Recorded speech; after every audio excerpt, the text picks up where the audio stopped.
જય સ્વામિનારાયણ, જય શ્રી કૃષ્ણ। તો આજે આપણે બનાવવાનો છે તુરિયાનો સંભારો છે।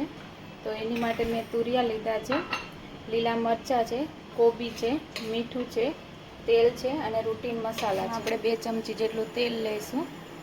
તેલ આવી ગયું છે, હવે આપણે રાઈ જીરું નાખીશું, થોડી હિંગ નાખીશું,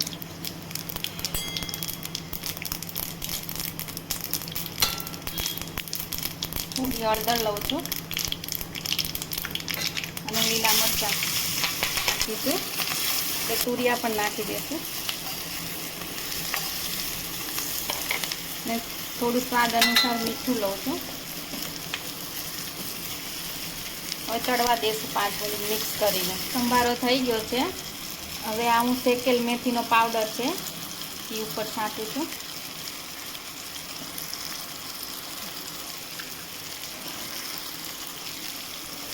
તૈયાર છે આપણો તુરિયાનો સંભારો। આને તમે શાક ના હોય તો રોટલી છે, ભાખરી જોડે બી ખાઈ શકો છો। હવે આપણે સર્વ કરી લઈએ। તૈયાર છે આપણો તુરિયાનો સંભારો। જો તમને આ વિડીયો ગમે તો લાઈક, શેર અને સબસ્ક્રાઈબ કરવાનું ભૂલતા નહીં।